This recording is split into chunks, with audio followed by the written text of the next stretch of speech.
بسم اللہ الرحمن الرحیم۔ رسول اللہ صلی اللہ علیہ وآلہ وسلم نے فرمایا کہ جب نماز کے لیے اذان ہوتی ہے تو شیطان ہوا خارج کرتا ہوا بھاگتا ہے تاکہ اذان نہ سنے۔ جب اذان پوری ہو جاتی ہے تو پھر آ جاتا ہے، پھر جب اقامت ہوتی ہے تو پھر بھاگ پڑتا ہے، لیکن اقامت ختم ہوتے ہی پھر آ جاتا ہے اور نمازی کے دل میں طرح طرح کے وسوسے ڈالتا ہے اور کہتا ہے کہ فلاں فلاں بات یاد کر۔ اس طرح اسے وہ باتیں یاد دلاتا ہے جو اس کے ذہن میں نہیں تھیں، لیکن دوسری طرف نمازی کو یہ بھی یاد نہیں رہتا کہ کتنی رکعتیں اس نے پڑھی ہیں۔ اس لیے اگر کسی کو یہ یاد نہ رہے کہ 3 رکعت پڑھی یا 4 تو بیٹھے ہی بیٹھے سہو کے 2 سجدے کر لے۔ ہمیں نبی کریم صلی اللہ علیہ وآلہ وسلم نے 7 کاموں کا حکم دیا اور 7 کاموں سے روکا۔ ہمیں آپ صلی اللہ علیہ وآلہ وسلم نے حکم دیا تھا جنازے کے ساتھ چلنے، مریض کی مزاج پرستی، دعوت قبول کرنے، مظلوم کی مدد کرنے کا، قسم پوری کرنے کا، سلام کا جواب دینے کا، چھینک پر یرحمکم اللہ کہنے کا، اور آپ صلی اللہ علیہ وآلہ وسلم نے ہمیں منع کیا تھا چاندی کے برتن استعمال میں لانے تھے، سونے کی انگوٹھی پہننے سے، ریشم اور دیباج کے کپڑوں کے پہننے سے، کسی سے، استبرق سے۔ میں نے رسول اللہ صلی اللہ علیہ وآلہ وسلم سے سنا ہے کہ مسلمان کے مسلمان پر 5 حق ہیں: سلام کا جواب دینا، مریض کا مزاج معلوم کرنا، جنازے کے ساتھ چلنا، دعوت قبول کرنا اور چھینک پر اس کے الحمدللہ کے جواب میں یرحمکم اللہ کہنا۔ اس روایت کی مطابقت عبدالرزاق نے کی ہے۔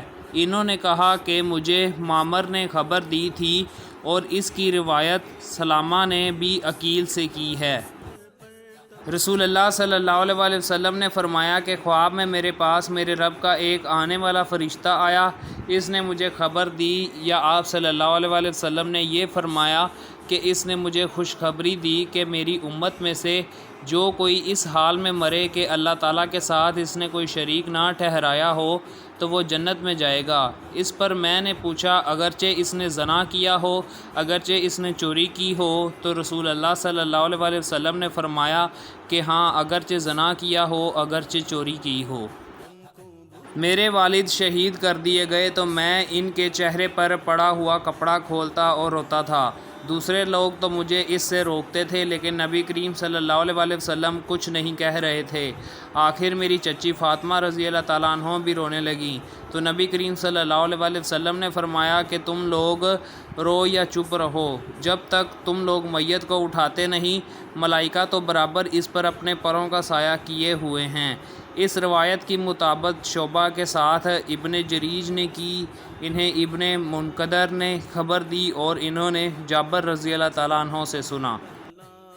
ام الاعلیٰ انصار کی ایک عورت نے، جنہوں نے نبی کریم صلی اللہ علیہ وآلہ وسلم سے بیعت کی تھی، نے انہیں خبر دی کہ مہاجرین قرعہ ڈال کر انصار میں بانٹ دیے گئے تو حضرت عثمان بن مظعون رضی اللہ تعالیٰ عنہ ہمارے حصے میں آئے، چنانچہ ہم نے انہیں اپنے گھر میں رکھا۔ آخر وہ بیمار ہوئے اور اسی میں وفات پا گئے۔ وفات کے بعد غسل دیا گیا اور کفن میں لپیٹ دیا گیا تو رسول اللہ صلی اللہ علیہ وآلہ وسلم تشریف لائے۔